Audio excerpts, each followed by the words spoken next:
하나님께서 스가랴 선지자에게 주셨던 첫 번째 환상이 있죠. 그 환상이 화석류 나무 사이에 선자에 대한 환상이 있었는데, 그 환상 이후에 18절에서부터는 두 번째 환상이 시작이 됩니다. 이 첫 번째 환상이 이스라엘의 대적들이 전능하신 하나님에 의해서 몰락하고 하나님의 백성들이 성전을 재건하고 회복한다라는 그런 내용을 담고 있어요. 그리고 18절부터 21절에 기록되어 있는 두 번째 환상은 이 네 가지 뿔과 네 명의 대장장이에 대한 환상인데, 이거는 첫 번째 환상을 보완하는 내용을 담고 있습니다. 그래서 첫 번째 환상이 예루살렘 성전이 재건되고 예루살렘 성이 다시 회복될 것이라는 그런 예언인데, 환상인데, 그 환상 이후에 첫 번째 환상에서 말하고 있는 그 모든 것들을 방해하는 악한 세력을 하나님께서 멸하실 것에 대해서 보여주는 것으로 기록이 되어 있어요. 자, 우리 먼저 한번 18절 말씀을 같이 한번 읽어볼까요? 다시 한번 읽을게요. 내가 눈을 들어 본즉 네 개의 뿔이 보이기로. 스가랴 선지자는 두 번째 환상을 보는데 네 개의 뿔을 보게 됩니다. 우리 성경에서는 눈을 들어라고 번역하고 있는 이 단어는 히브리어로 어떤 사물이나 광경을 주목하겠다라는 의도를 가지고 시선을 고정하고 있는 것을 의미합니다. 다시 말해서 지금 이 스가랴 선지자는 환상으로 보이는 그 장면에 시선을 고정하고 매우 자세하게 바라봤다는 것을 의미해요. 그만큼 스가랴 선지자는 지금 이 환상에서 눈을 뗄 수가 없었어요. 그만큼 놀라운 장면을 보았고 그 충격에서부터 벗어날 수가 없었던 거예요. 그렇게 놀라운 마음으로 바라본 게 뭐였어요? 네 개의 뿔이에요. 성경에서 이 뿔은요, 권력과 힘을 상징합니다. 물론 여기에서도 크게 다르지 않아요. 권력과 힘을 상징하는 것으로 드러납니다. 그래서 19절의 말씀을 보면 스가랴 선지자가 천사에게 이 뿔이 의미하는 게 뭐냐라고 묻는데, 천사가 이렇게 대답을 해요. 19절 말씀을 같이 읽어볼게요. 자, 읽습니다. 이에 내게 말하는 천사에게 묻되 이들이 무엇이니까 하니 내게 대답하되 이들은 유다와 이스라엘과 예루살렘을 흩뜨린 뿔이니라. 아멘. 자, 스가랴 선지자와 대화를 나누는 이 천사는 유다와 이스라엘과 예루살렘을 흩뜨린 뿔이라고 그 정체를 이야기를 하죠. 여기서 이 흩트린이라고 번역되어 있는 히브리어 단어는 수확한 곡물을 키질하여서 알곡만 남기고 쭉정이를 바람에 날리는 그 행위를 말합니다. 그렇기 때문에 이 뿔은 유다와 이스라엘과 예루살렘을 바람에 날려버렸다는 걸 얘기해요. 뿔뿔이 흩어버렸다는 거예요. 결국 이 뿔은 이스라엘을 멸망하게 한 네 개의 강대국을 의미하는데요, 성경학자들에 따라서 이 네 개의 강대국은 조금씩 차이가 있어요. 그런데 사실 이 네 개의 뿔은 1차적으로는 과거에 이스라엘과 유다를 멸망시켰던 아수르와 바벨론, 그리고 그들을 도와준 주변의 이방 민족들을 의미해요. 하지만 지금 이 시점에서는 어느 나라로 한정하여서 생각할 필요는 없어요. 왜냐하면 스가랴 선지자의 환상은 과거에 어떤 일이 있었다는 것을 말하는 것보다는 미래에 되어질 일에 대해서 예언적인 측면에서 보여지는 환상이기 때문에 현재 시점에서 이스라엘을 핍박하고 있는 악한 세력을 말한다라고 보는 게 맞죠. 또 더 나아가서 궁극적으로 오늘날 저와 여러분에게 이르기까지는 하나님의 백성들에게 위협과 두려움이 되는 세상의 악한 세력들을 상징한다라고 보면 됩니다. 게다가 이 사실은 이 뿔이 4개잖아요. 굳이 4개를 이야기하고 있는 이유는 당시의 세계 패권을 장악하고 있던 나라가 네 곳이라는 의미도 있지만 동서남북 사방을 의미하기도 합니다. 그만큼 당시 이스라엘은 동서남북 어디로도 빠져나갈 수 없을 만큼 사방으로 우겨쌈을 당하여서 두려운 시간을, 괴로운 시간을 보내게 될 거라는 의미예요. 실제로 그렇죠. 지금도 우리를 흩어서 멸망시키려는 악한 세력은 여전히 존재합니다. 예수님께서 다시 이 땅에 오시기 전까지 세상 가운데 하나님을 대적하는 사단 마귀는 늘 있고, 우리는 그들의 유혹과 핍박 가운데서 끊임없이 싸우며 살아가고 있잖아요. 그리고 그들은 우리가 세상에서 믿음을 지키고 살아가려고 애를 쓸 때마다 베드로전서 5장 8절에서 말하는 것처럼 우는 사자와도 같이 우리를 삼키려고 찾아다녀요. 그래서 사도 바울은 디모데후서 3장 12절에서 이야기합니다. 예수 그리스도 안에서 경건하게 살려고 할 때마다 박해를 받을 거라고요. 그만큼 그리스도인으로 살아간다는 것은 너무나 힘이 드는 얘기예요. 핍박과 괴로움이 있고 고난을 감당해야 돼요. 그렇습니다, 여러분. 우리가 하나님의 백성으로 살아간다는 것은 아무런 고난이 없는 게 아니에요. 그래서 우리가 밖에 나가 전도할 때마다 지금 힘들지, 어렵지, 아픈 데 있지, 예수 믿고 구원받아, 그럼 아픈 거 다 낫고 지금 힘든 거 다 해결되고, 물질적으로 어려워? 돈이 없어? 예수 믿으면 돈도 생겨 라고 말해서 전도가 안 돼요. 또 그렇게 믿을 수도 없어요. 왜냐하면 그렇게 믿는다고 치더라도 믿음을 갖고 난 그 이후부터, 예수님을 나의 구주로 인정한 그 이후부터는 내가 세상에서 누려야 되는 그 모든 권력과 명예와 욕심과 자랑, 만족들을 다 포기해야 돼요. 얼마나 힘드냐고요. 세상이 믿는다는 것 때문에 주는 그 고난이 있단 말이에요. 오히려 지금까지 겪고 있던 그 고난에 더하여져서 더 큰 힘듦과 어려움이 찾아옵니다. 믿는다는 게, 믿음이 생긴다는 게 모든 고난이 끝이 나고 더 이상 어떤 아픔도 감당할 수 없는 행복이 영원히 계속되는 것을 의미하는 게 아니란 말이에요. 오히려 악한 사탄의 세력을 정면으로 대항하여 싸워야 된다는 걸 의미합니다. 그로 인한 고난, 그로 인해서 얻게 되는 고난, 그 모든 것들은 우리가 다 감당해야 돼요. 그래서 어쩌면 우리는 그러한 힘듦 속에서 어떻게 버티고 견뎌내야 할지, 정말 이렇게 신앙생활을 해야 되는지 그렇게 고민합니다. 사랑하는 여러분, 여러분의 뿔은 뭡니까? 무엇이 여러분을 힘들게 하고 어떤 것이 여러분을 흩어버리려고 합니까? 그 모든 상황들 속에서 여러분 걱정하고 염려하지 마십시오. 쓰러지고 넘어지지 마십시오. 왜냐하면 그 모든 신간들 속에서 나 혼자 있는 게 아니니까요. 하나님께서 나와 함께 하시고 크고 놀라우신 일을 이루어 주실 것을 믿으시길 바랍니다. 이사야서 41장 10절에서 하나님께서 우리에게 하나님께서 함께 하시기 때문에 두려워하지 말라고, 놀라지 말라고 말씀을 하셨어요. 하나님께서 나의 하나님이 되어주셔서 우리를 도와주시겠다고, 우리를 붙들어 주시겠다고 약속하셨어요.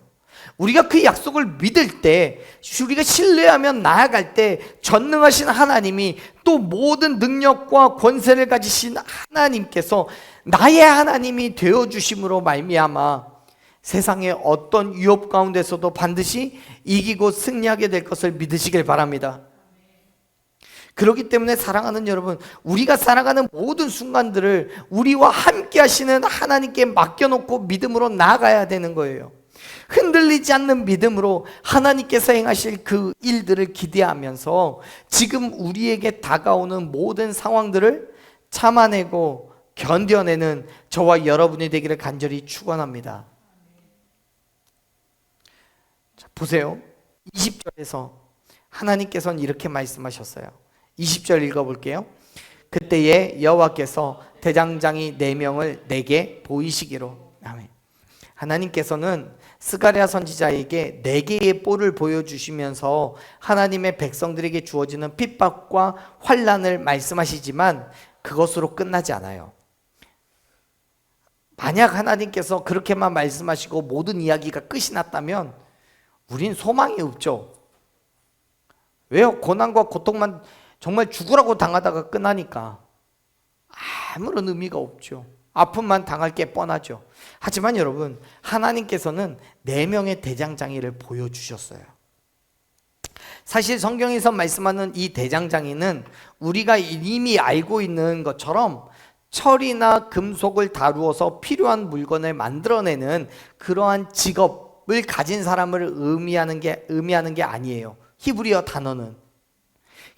단어로는 어떤 재료를 가지고 새기거나 긁거나 하는 행위로 나무나 돌 또는 금속을 가지고 정교한 물건을 만드는 그런 기술자를 의미합니다.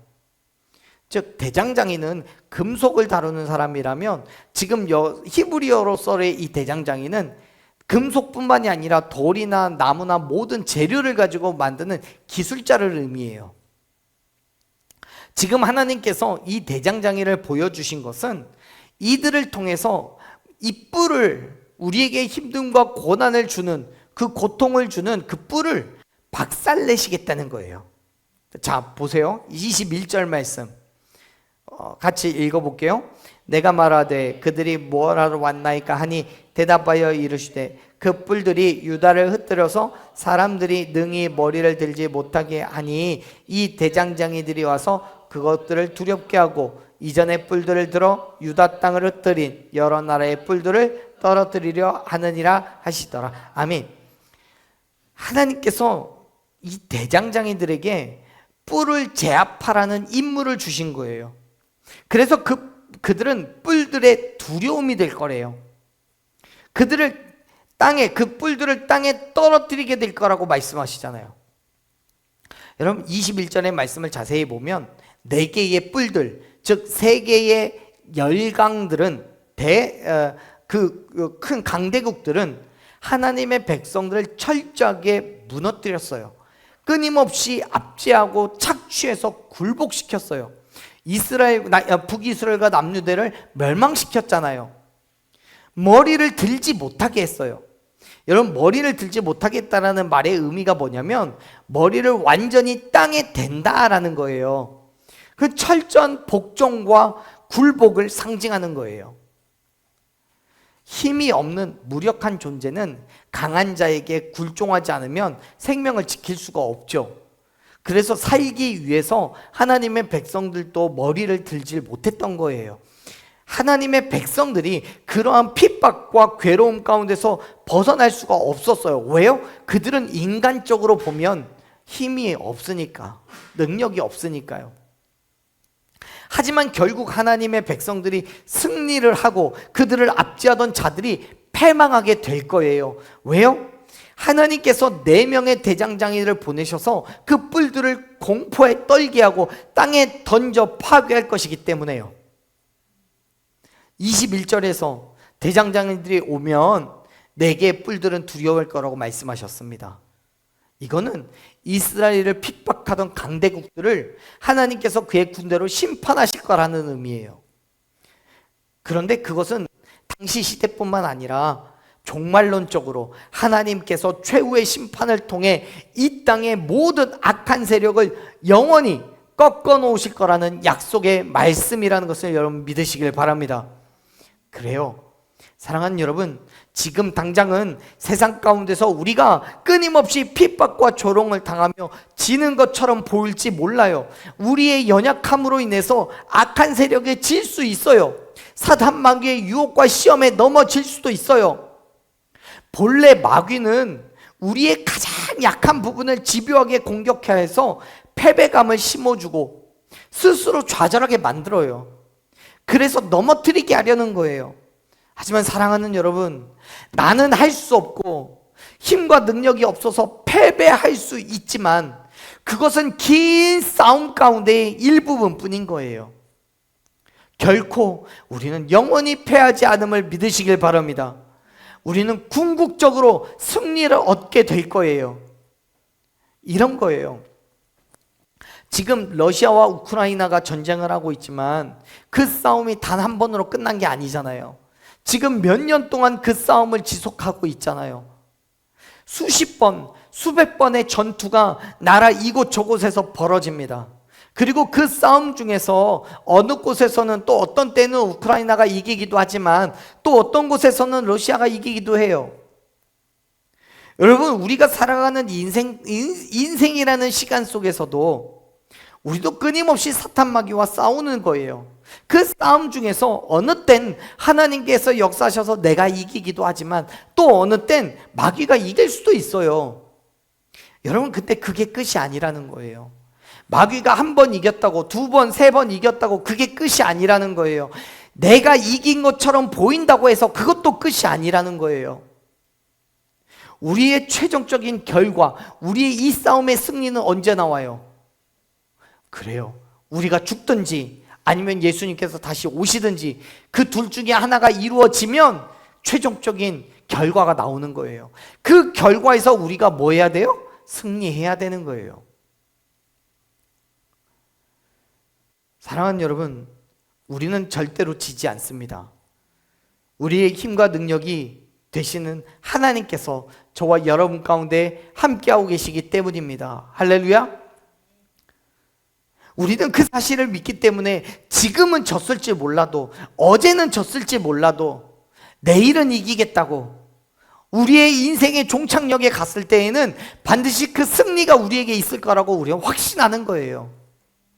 사랑하는 여러분, 오늘 내가 졌다고, 내일, 아니 어제 내가 졌다고 실망하고 좌절하지 마세요. 우리의 긴 싸움 가운데 내가 진 싸움은 일부분에 불과합니다. 예수 그리스도께서 십자가에서 죽으시고 부활하심으로 말미암아서 완전한 승리를 우리에게 주셨기 때문에 그 사실을 우리가 믿음으로 하나님의 자녀가 된 저와 여러분은 결코 세상에 질 수 없음을 믿으시길 바랍니다. 무너질 수 없음을 여러분 믿으시길 바랍니다. 우리의 궁극적인 승리가, 우리의 마지막 날의 승리가 예수 그리스도의 죽으심과 부활하심을 믿음으로 말미암아 완성되었기 때문임을 여러분 기억하시길 바랍니다. 고린도전서 15장 55절에서부터 57절에서 사도 바울이 분명하게 선언합니다. 자, 우리 같이 한번 읽어볼까요?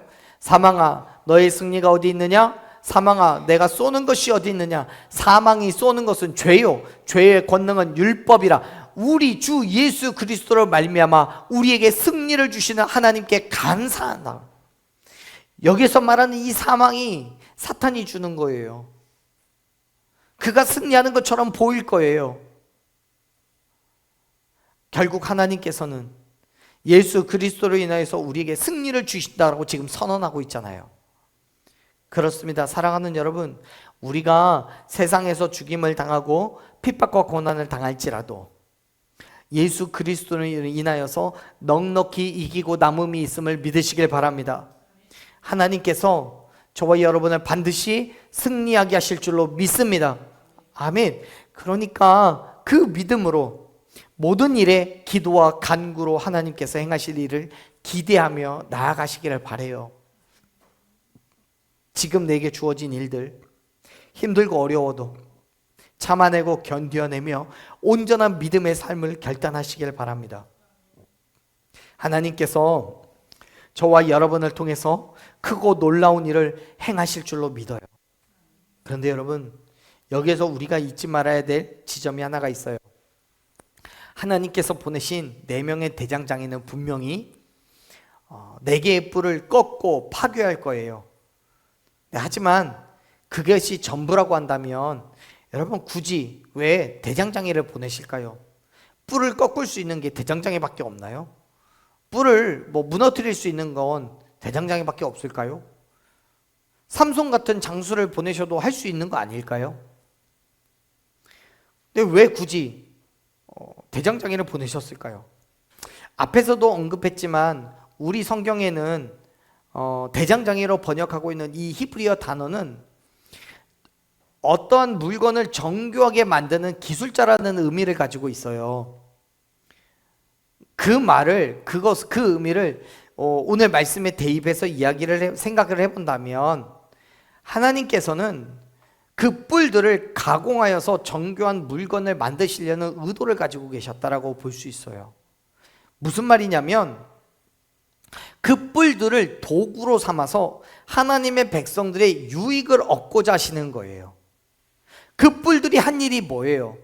이스라엘 백성들을 억압하고 박해하고 핍박한 거예요. 그런데 여러분, 애당초 이스라엘 백성들이 그렇게 세계 열국의 뿔들의 그런 괴롭힘을 당하게 된 이유가 뭐예요? 그들이 하나님을 떠났기 때문이에요. 무슨 말이냐면, 하나님께서 그 뿔들을 이스라엘 백성들에게 허락하신 건 그 뿔들을 통하여서 이스라엘 백성을 다시 하나님의 거룩한 백성으로 부르시기 위함이었던 거죠. 그렇게 그 뿔들을 사용하신 거예요. 그리고 나서 그 뿔들의 효용이, 가치가 다 하나님께서 계획하신 그 일이 다 끝났기 때문에 이제 대장장이들을 보내서 그 뿔들을 통해서 이스라엘 백성들의 유익을 가져다 주려고 하신다는 거죠. 사랑하는 여러분, 결국 그 뿔들은 하나님의 백성들을 핍박하고 억압하는 자들이었지만, 하나님께서는 그들을 사용하셔서 당신의 백성들의 죄를 징계하시고 다시 돌이키게 하는데 사용하셨음을 기억하시길 바랍니다. 지금 하나님께서는 우리에게 이렇게 말씀하시는 거예요. 어떤 힘듦과 어려움이 있어? 그렇다면 그 문제에 넘어지지 말고 나를 의지해. 나와 함께해. 내가 행할 일을 기대해. 지금 너희가 힘들고 어려운 것? 그래, 어쩌면 너희가 나를 떠났기 때문에 주어진 일일 수도 있어. 그러니까 다시 돌아와. 나를만 바라봐. 내가 계획한 때가 어떤 힘듦과 어려움이 있어? 그렇다면 그 문제에 넘어지지 말고 나를 의지해. 나와 함께해. 내가 행할 일을 기대해. 지금 너희가 힘들고 어려운 것? 그래, 어쩌면 너희가 나를 떠났기 때문에 주어진 일일 수도 있어. 그러니까 다시 돌아와. 나를만 바라봐. 내가 계획한 때가 어떤 힘듦과 어려움이 있어? 그렇다면 그 문제에 넘어지지 말고 나를 의지해. 나와 함께해. 내가 행할 일을 기대해. 지금 너희가 힘들고 어려운 것? 그래, 어쩌면 너희가 나를 떠났기 때문에 주어진 일일 수도 있어. 그러니까 다시 돌아와. 나를만 바라봐. 내가 계획한 때가 어떤 힘듦과 어려움이 있어? 그렇다면 그 문제에 넘어지지 말고 나를 의지해. 나와 함께해. 내가 행할 일을 기대해. 지금 너희가 하늘에 딱 섰는데, 그때서야 내가 천국을 갈지 지옥을 갈지 딱 정해지는 그 순간에 어떻게 하면 천국 갈 수 있냐라고 물으면 무슨 의미가 있어요? 여러분, 우리의 믿음의 삶도 동일합니다. 여러분, 이미 하나님께서는 저와 여러분에게 대장장이를 보내주셨어요. 물론 뿔도 주셨어요. 우리에게 힘든과 어려움이 있어요. 세상 속에서 살아가다 보면 끊임없이 우리를 핍박하고 박해하는 뿔들이 있습니다. 여러분, 그 뿔들을 그냥 나를 괴롭히고 있는 그냥 못된 것들이라고만 바라보지 마시고, 그것을 통해서 하나님이 나를 부르신다라고 생각하십시오. 하나님께서 나를 다시 하나님의 거룩한 백성으로 삼으시기 위해서 그 뿔들을 사용하고 계신다라고 여러분 기억하시길 바라요. 그리고 그것으로 끝나는 것이 아니라 그 뿔들을 끊어뜨리고 무너뜨리고 박살내기 위한 대장장이도 이미 주셨어요. 그게 뭐예요? 예수 그리스도예요. 우리는 그냥 믿음으로 예수 그리스도의 죽으심과 부활하심을 인정하고 하나님을 의지하면 되는 거예요. 하나님께 모든 것 맡겨놓고 담대하게 세상과 맞서 싸우면 되는 거예요. 요한계시록 17장 14절에서 하나님께서 약속하셨어요. 같이 읽어봅시다. 그들이 어린 양과 더불어 싸우려니와 어린 양은 만유의 주시오 만왕의 왕이심으로 그들을 이기실 터이요 또 그와 함께 있는 자들 곧 부르심을 받고 택하심을 받은 진실한 자들도 이기리로다. 아멘. 여러분, 악한 자들이 어린 양들과 싸울 거래요. 그런데 그 어린 양이 누구래요? 만유의 주예요. 만왕의 왕이에요. 그렇기 때문에 그들을, 그 악한 자들을 이기실 거예요. 그런데 말씀은 그것으로 끝나지 않죠. 어린 양과 함께 있는 자들, 곧 부르심을 받고 택하심을 받은 진실한 자들, 믿음의 사람들, 거룩한 하나님의 백성들 또한 어떻게 돼요? 이길 거래요. 사랑하는 여러분, 여기에서 이 이김은 그 택하심을 받은 자들이 능력이 있어서, 힘이 있어서 이기는 게 아니에요. 만왕의 왕이신, 만유의 주이신 예수 그리스도께서 그 어린 양이 악한 자들을 이겼기 때문에 그 이김으로 인하여서 진실한 자들도 이기게 되는 거예요. 사랑하는 여러분, 어차피 우리는 할 수 있는 게 아무것도 없어요. 나에겐 능력이 없고 힘이 없어요. 하지만 여러분, 우리가 하나님을 의지할 때 그가 우리를 대신하여 싸우실 것이고 그가 우리에게 승리를 주실 것을 믿으시길 바랍니다. 그렇기 때문에 사랑하는 여러분, 담대하게 세상의 힘듦과 어려움 속에서도 하나님께서 행하신 일을 기대함으로 믿음과 확신으로 기꺼이 나아가는, 그 어려움을, 힘듦을 감당해내는 저와 여러분이 되시길 간절히 축원합니다. 그 모든 것들 가운데에서 반드시 저와 여러분에게 승리를 주실 줄로 믿습니다. 아멘. 그 믿음의 삶으로 하루하루를 담대하게 살아내는 저와 여러분들에게 간절히 축원합니다. 아멘.